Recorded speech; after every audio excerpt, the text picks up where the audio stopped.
فرمان مصطفیٰ صلی اللہ علیہ وآلہ وسلم لا یؤمن احدکم حتی اکون احب الیہ من والدہ وولدہ والناس اجمعین۔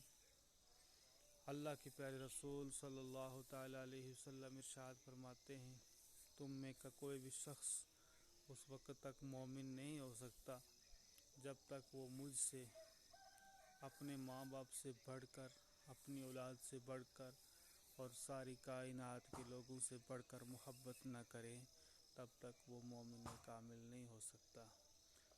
کہ محمد سے وفا تو نے تو ہم تیرے ہیں، یہ جہاں ہے چیز کیا لوح و قلم تیرے ہیں۔ محمد کی محبت دین حق کی شرط اول ہے، اسی میں ہو گر خامی تو سب کچھ نامکمل ہے۔